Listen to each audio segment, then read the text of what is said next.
Good afternoon and welcome to BizTech's ASEAN Midday Market Watch. Our guest today is Jeff Halley, Senior Market Analyst Asia Pacific at OANDA. Now, Jeff, good afternoon and thanks for coming in. Hey, thanks, and apologise for the lighting. The little blocker I have on the window has fallen out, so I'm looking a bit too halved today. That's all right. That's a very normal work from home problem that I think all of us face from time to time. Well, it's been a game of two halves today in the markets as well. So yeah, we're going to talk about that soon, but let's take a look at some of the numbers before we get your insights.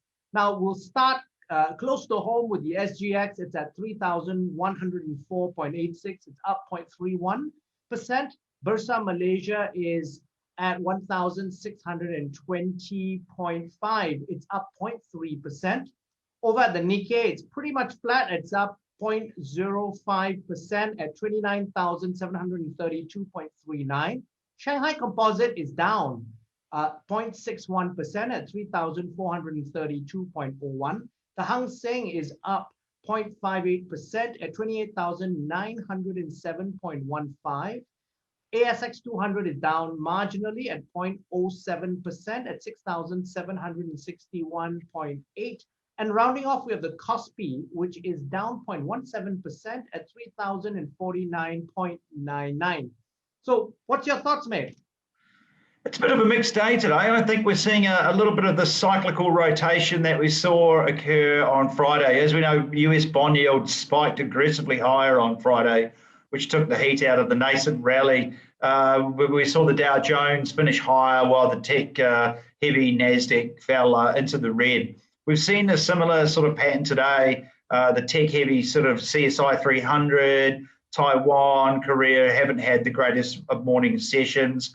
Whereas the more cyclical ASEAN markets, your Malaysia, Singapore's, Jakarta, to a certain extent, Australia, have all risen. So we're seeing a bit of a mixed performance. Janet Yellen over the weekend came out with some fairly dovish statements that lifted US futures, index futures this morning. And I think that's put to bed any bond nerves just for now.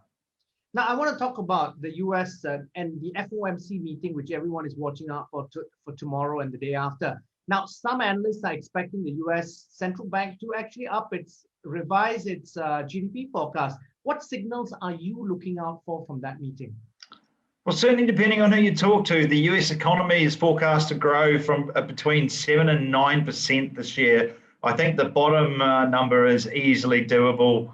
Just on the indications that we're seeing from the data at the moment and the pace of vaccinations and how quickly activity is returning as states reopen their economies. Markets will be concentrating on the federal governor's dot plot, which is this forecast they put out as a series of dots to their future expectations of interest rate rises or falls, depending on the markets, but it's rises in this time and date.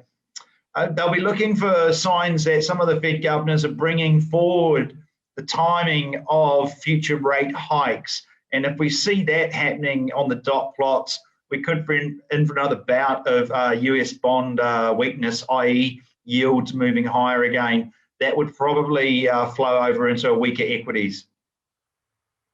Now, I've got to ask you about Bitcoin. Because we just hit record highs above 60,000. And the whole narrative is about, a couple of things. It's the store of value amid inflation fears. Now, we've got also now Wall Street investing in it in greater numbers.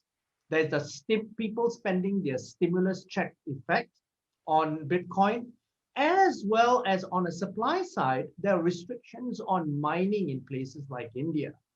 So what's your view of Bitcoin on the 15th of March, 2021, and how has it changed from your view last year, or is it still the same?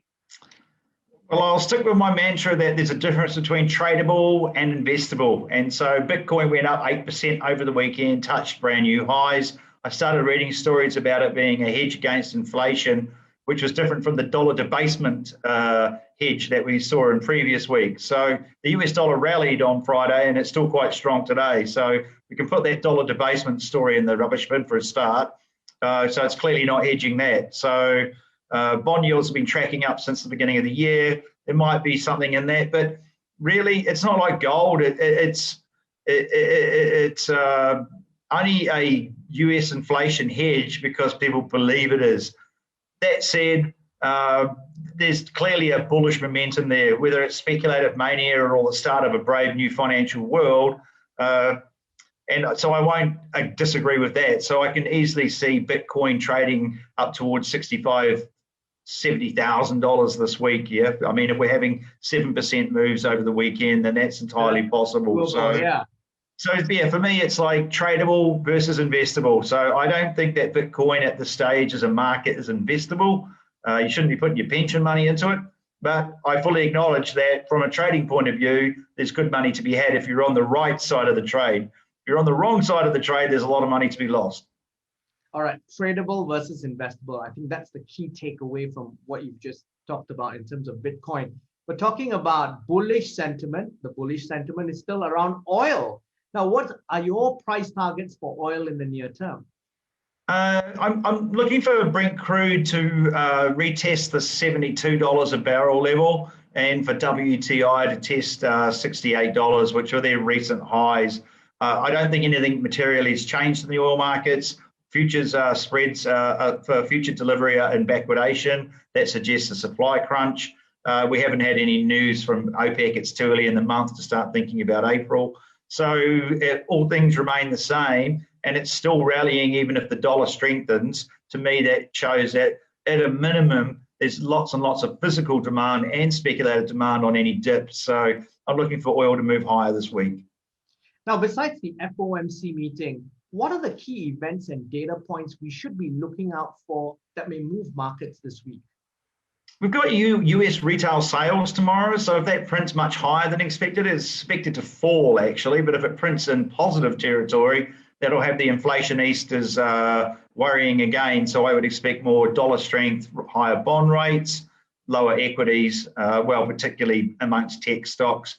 Got quite a few central bank meetings, but apart from FOMC, we've got Bank of England, Bank of Japan on Friday, Indonesia and Taiwan. They will all stay firm. Bank of Japan may let JGBs fluctuate in a wider